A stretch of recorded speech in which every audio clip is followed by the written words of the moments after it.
On the 5th of October 2023, the UK Home Office published a guidance on the dependent visa route for those on the skilled worker visa. Now, this publication was made especially for Home Office staff in order for them to process the visa applications for those who are applying for a dependent visa. So if you know someone who is on a skilled worker visa, religious visa, high potential individual visa, or any work visa category at all, and the person is planning to bring his or family members into the UK, or is trying to get a partner to move into their visa as a dependent, then you want to watch this video so you get yourself updated on some of the changes or some of the things that have been changed in regards to the dependent visa route for those on the work visa.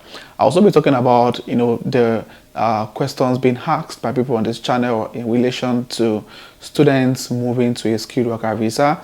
It's no longer the news that students can no longer move into a skilled worker visa until they complete their program. And question has been, how do you now determine when your program has been completed? Is it based on what you have in your cars, or is it when your university contacts your home office? I'm going to be clarifying all of this in this video. So if this sounds like something you'd like to know, keep watching to the end. And if you're coming across my channel for the first time, hit the subscribe button to join the amazing growing family. And my returning subscribers, thank you guys for being here. I really do appreciate you guys. Before I get right into the video, I'd like to give a special shout out to the sponsor of this video, Tech Drive. Now, if you're currently an international student in the UK, or you're on a dependent visa and you're looking at transitioning into tech, then you want to check out Tech Drive. Now, Tech Drive provides a one-on-one training for people in data analytics. So if you're struggling, you have no knowledge of the different technical skills required to become a data analyst, then you want to check out Tech Drive. Now, one of the things that make Tech Drive stand out is the fact that they provide a one-on-one training for you, and basically you're going to be having a direct interaction with a data analyst in the United Kingdom. So you're not going to be put in a class with a group of other students. You're going to be having a one-on-one interaction with a data analyst who is going to help you build your technical skills and help you towards your transition and into data analytics. Now, some of the things you're going to benefit if you enroll for a data analytics training with Tech Drive is the fact that you're going to get a master CV created that's going to give you competitive advantage on your next data analytics job application.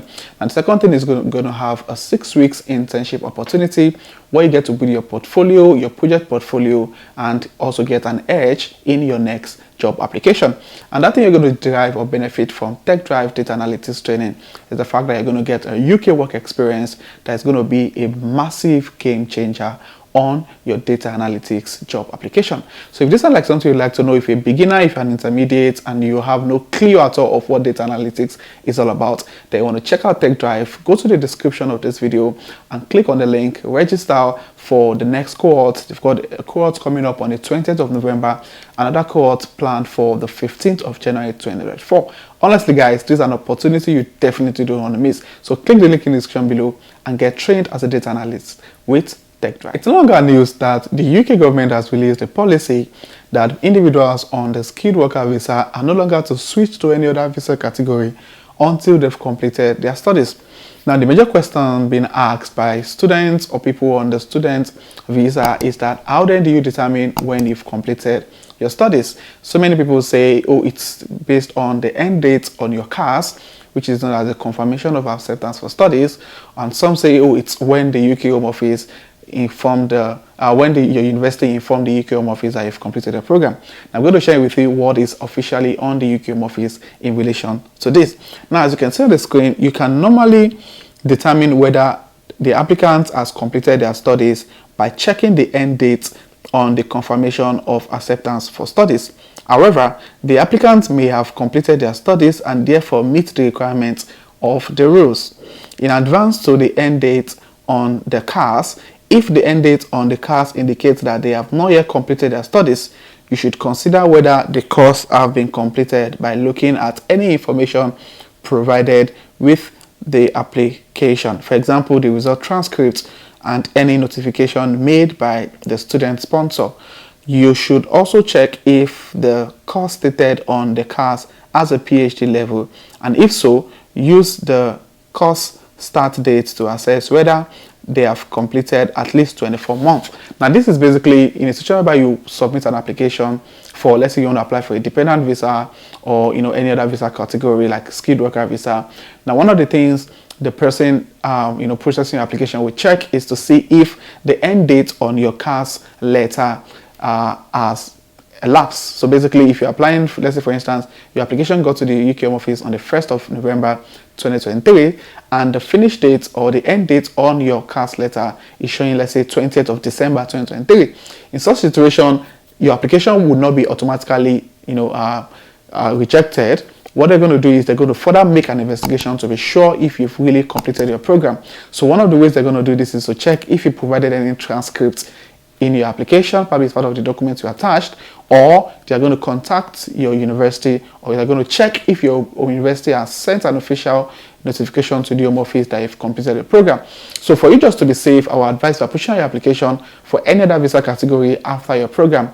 Ensure that you have your transcript attached to that application so you don't get it rejected because they are not sure if you've really completed your program.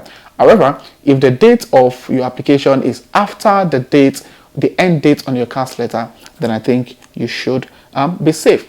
Now back to the dependent visa. Now before you can apply for the dependent visa, according to the new policy, according to the new rules by the UK Home Office, it says that the following people are allowed to come into the UK as a dependent to join the person who has been granted permission in one of the routes listed below, and who will be applying at the same time. Now, if you want to apply for a dependent visa, you must be in this category to the lead applicants. You must be a spouse, you must be a civil partner, you must be partners who are not married or in a civil partnership but have lived together in a relationship similar to a marriage or civil partnership for at least 2 years. So it means that, contrary to public opinion, you don't need to be married before you can apply for a dependent visa.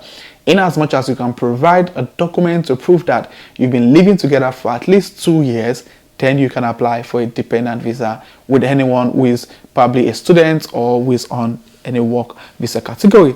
And also you can apply as a dependent child under the age of 18 on the date of application. And this is one of the things that concern or place a lot of concern to people who have got kids who have grown up. So if your child is not 18 yet before the date of application, not the date of approval. So if your child is probably going to be 18, let's say 1st of December, and they're pushing out your application on the 1st or probably a few days before that 1st of December, then that child is eligible to apply as a dependent child. You can also apply for a dependent child over 18 who were granted permission as a dependent child to their parents. So this is in a situation whereby probably you renew your visa, and before you applied for when you apply for the first visa, your child was not up to 18.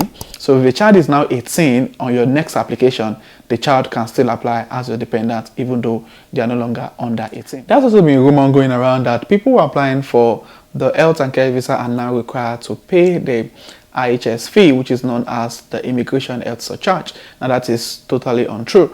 Now if you're applying for a dependent visa for someone who is on the health and care visa, you're not required to pay the IHS fee, which is one of the things that makes applying as a dependent for someone on the health and care visa quite cheaper compared to people applying for dependent visa under other visa categories. Now when it comes to switching to a dependent visa, now according to the UK Home Office, an applicant who is in the UK and applying to switch into the lead applicant's route as a dependent is unable to do so if they have or were granted permission on any of the listed routes. So I know people who are trying to switch to a dependent visa, but before you can switch to a dependent visa, you need to also put into consideration the visa category you are on at the moment.